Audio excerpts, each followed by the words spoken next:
Bonjour à tous et bienvenue à Catch Club. On se retrouve pour résultat de Raw du 4 novembre 2024 et hier soir on a eu une bataille royale, on a eu une réunion de famille Uso et on a eu un gros main event pour déterminer le prochain challenger au titre World Heavyweight. Donc c'est parti, le show démarre avec l'entrée de la nouvelle championne Crown Jewel, Liv Morgan, accompagnée par Raquel Rodriguez et Dum Dum.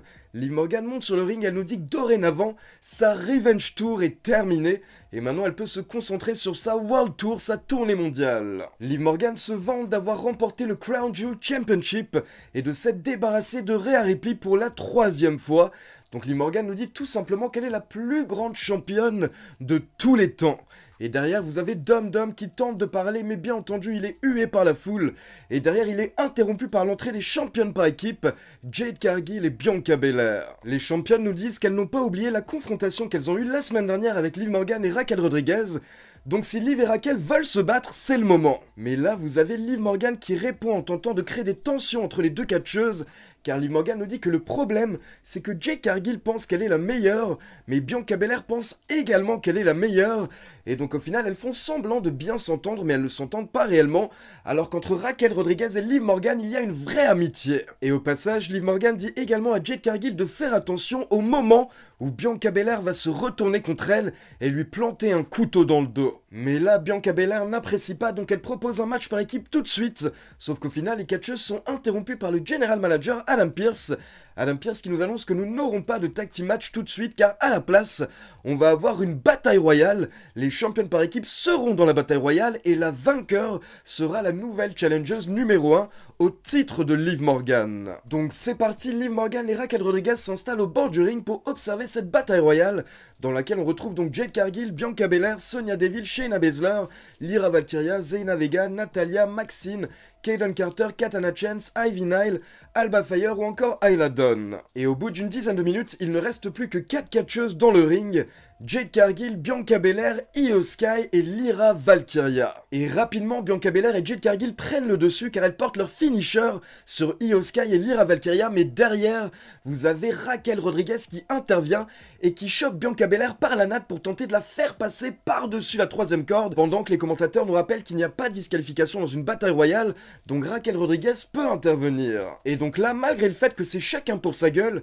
vous avez Jade Cargill qui tente d'aider sa coéquipière Bianca Belair à rester dans le ring, car l'intervention de Raquel Rodriguez est totalement injuste, sauf que là vous avez Liv Morgan qui vient aider Raquel Rodriguez, et donc au final Raquel Rodriguez et Liv Morgan ont réussi à éliminer Bianca Belair et Jade Cargill, alors que Raquel et Liv ne faisaient même pas partie du match. Et donc forcément Jade Cargill et Bianca Belair ne sont pas contents, donc on a une grosse bagarre à l'extérieur du ring entre les 4 catcheuses, et pendant ce temps, le match dans le ring continue entre Io Sky et Lyra Valkyria.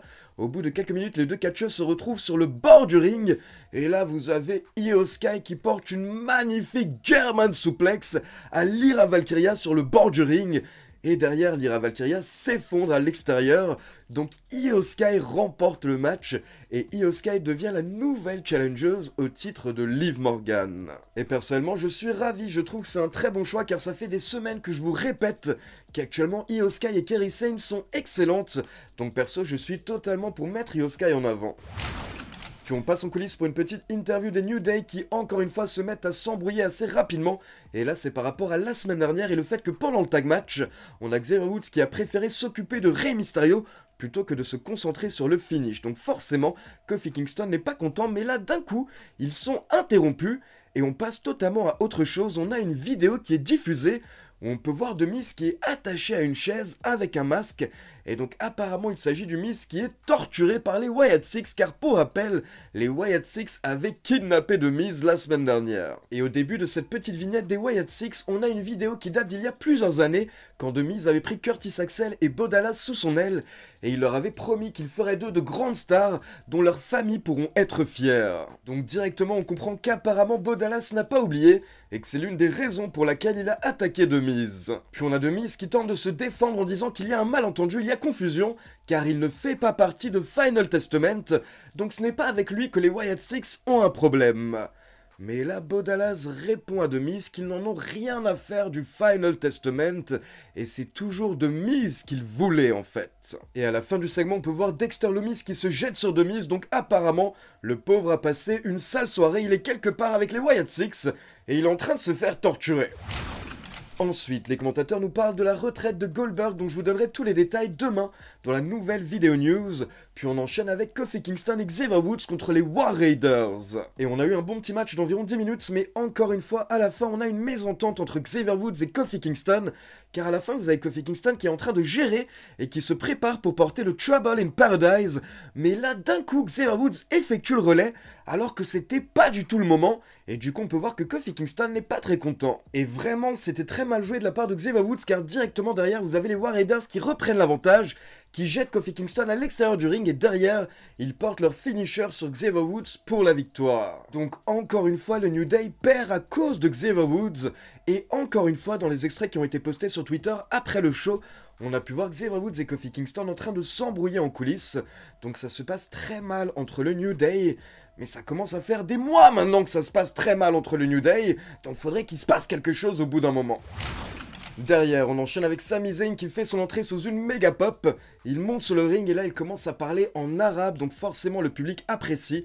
Alors je n'ai pas compris ce qu'il a dit, mais j'ai l'impression qu'il a insulté des mamans. Et rapidement, Sami Zayn est interrompu par Jey Uso. Jey Uso monte sur le ring et d'abord il remercie Sami Zayn d'être intervenu lors de Crown Jewel pour les aider. Mais ensuite, Jey Uso dit qu'il a regardé l'extrait de la fin du match plusieurs fois et il doit demander à Sami Zayn, est-ce qu'il a fait exprès de frapper Roman Reigns ou est-ce que c'était une boulette? Donc Jey Uso pose la question à Sami Zayn, mais là, ils sont interrompus par l'entrée de Jimmy Uso. Et clairement, Jimmy Uso n'est pas content, donc directement il monte sur le ring et il dit à son frère, il dit à Jey, mais gros, c'est clair qu'il a fait exprès de frapper Roman Reigns. Donc Jimmy dit que Roman n'est pas content, il n'est pas content, et Jey ne devrait pas être content non plus, car au final ça prouve qu'ils ne peuvent pas faire confiance à Sami Zayn. Mais là, Sami Zayn n'apprécie pas le fait qu'on dise qu'on ne peut pas lui faire confiance, car il rappelle à Jimmy qu'à la base c'était Jimmy son pote. C'est Jimmy qui avait ramené Sami Zayn au sein de la Bloodline, c'était lui son ami. Et derrière, quand les choses sont devenues tendues avec Sami Zayn, Jimmy n'a pas hésité à mettre un gros kick à Sami Zayn. Puis quelques temps plus tard, quand les choses sont devenues tendues avec Roman Reigns, Jimmy n'a pas hésité à mettre un gros kick au visage de Roman Reigns. Et quelques temps plus tard, quand les choses sont devenues tendues avec Jey, Jimmy n'a pas hésité à kicker Jey Uso. Mais Sami précise qu'il ne déteste pas Jimmy Uso et il ne l'a jamais détesté. Il précise même que Jimmy Uso n'est pas une mauvaise personne, mais c'est simplement quelqu'un qui fait parfois de mauvais choix. Sami Zayn précise que la raison pour laquelle il est intervenu lors de Crown Jewel, c'était à cause de Jey Uso, c'était pour sauver Jey Uso. Mais il précise également que quand il s'est retrouvé dans le ring, avec Jey Uso, Jimmy Uso et Roman Reigns, pendant un instant ça lui a rappelé le bon vieux temps. Et Sami Zayn dit que vraiment il a ressenti quelque chose de spécial pendant un instant. Et derrière, rapidement, les choses se sont effondrées comme d'habitude quand ces 4 personnes sont réunies. Et donc Sami Zayn dit qu'il ne peut pas revivre tout ça, il ne veut pas se retrouver dans la même situation. Donc il précise à Jey Uso qu'il l'aime, mais il ne veut pas faire partie de tout ça. Et Sami Zayn s'en va. Et donc Sami Zayn commence à retourner vers les coulisses, mais là Jey Uso l'arrête. Et il demande à Sami Zayn de venir à SmackDown vendredi pour qu'ils puissent en parler tous ensemble avec Roman Reigns, comme une famille. Sauf que là, vous avez Jimmy qui intervient et qui dit que Sami Zayn ne fait pas partie de la famille. Et c'est d'ailleurs ce que Jey Uso avait dit lui-même la semaine dernière, il avait dit à Sami Zayn qu'il ne faisait pas partie de la famille, mais là, Jey Uso dit qu'il s'était trompé la semaine dernière, et malgré le fait qu'ils n'ont pas le même sang, eh bien au final, Sami Zayn fait bien partie de la famille, et Jey Uso nous dit que là, quand il regarde dans le ring et dans l'arène, ce qu'il voit, c'est Jimmy Uso, Jey Uso et Sami Uso. Et donc Jey termine en disant qu'il espère qu'il verra Sami Zayn ce vendredi à SmackDown, pendant que Jimmy n'est toujours pas content. Et perso, j'ai adoré le segment et j'adore la dynamique qu'on a entre Sami Zayn et les Usos. Ça fait tellement plaisir de les revoir avoir des segments ensemble. Je sais que certaines personnes trouvent que Sami Zayn n'ont rien à voir avec tout ça, mais pour moi, si, il fait clairement partie de cette storyline, parce que Sami Zayn est un des membres de la Bloodline originale, et il faut qu'il soit avec Jimmy, avec Jey et avec Roman contre la nouvelle Bloodline lors des Survivor Series dans le 4 contre 4 qu'on attend tous. Donc comme l'a dit Jey, même s'ils n'ont pas le même sang, Sami Zayn va tellement bien avec la Bloodline et j'ai tellement hâte d'être à vendredi soir pour voir ce qui va se passer avec Roman Reigns. Ensuite, on passe en coulisses pour une petite interview de Seth Rollins qui met en avant Bronson Reed en disant que Reed a été très bon lors de Crown Jewel et Seth Rollins n'a aucun doute qu'ils s'affronteront à nouveau dans le futur, mais pas tout de suite, car là Seth Rollins nous explique que d'abord il a un autre objectif, et il veut remettre ses mains sur le titre World Heavyweight. Donc Rollins nous dit que ce soir lors du main event, 3 des meilleurs catcheurs de la planète et Dum Dum vont se battre pour couronner le nouveau challenger numéro 1 au titre World Heavyweight. On enchaîne avec Dragon Lee accompagné par Zelina Vega contre Chad Gable accompagné par Ivy Nile, et justement vers la fin du match, vous avez Ivy Nile qui commence à se battre avec Zelina Vega au bord du ring. Donc là on a Rey Mysterio qui intervient pour que Ivy Nile laisse Zelina tranquille. Et au passage, Rey Mysterio en profite pour mettre un petit kick à Chad Gable, ce qui permet à Dragon Lee d'enchaîner avec Opération Dragon pour la victoire. Puis on passe en coulisses pour une interview de Gunther et Ludwig Kaiser, et là on pose une question à Gunther par rapport à Cody Rhodes, et directement vous avez Ludwig Kaiser qui intervient en disant que Cody Rhodes a volé la victoire lors de Crown Jewel. Cody Rhodes a eu de la chance et il ne méritait pas la victoire. Mais là vous avez Gunther qui intervient en disant qu'il n'est pas d'accord avec Cody sur plein de choses. Mais Cody n'a pas volé la victoire lors de Crown Jewel, Cody n'a pas eu de chance, Cody a mérité la victoire, et il a tout simplement été le meilleur homme lors du PLE. Puis Gunther commence à nous parler du main event, et lui aussi il nous dit que dans le main event on aura 3 grands catcheurs, et Dum Dum. Puis Gunther mentionne les autres, il mentionne Seth Rollins, Damien Priest, et enfin Sheamus.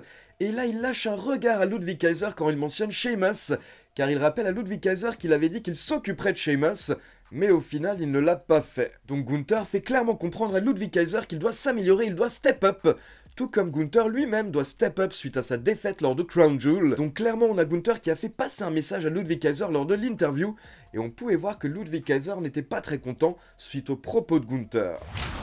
Et donc on passe au main event avec Seth Rollins contre Damien Priest, contre Sheamus, contre Dum Dum, pour déterminer le prochain challenger au titre World Heavyweight.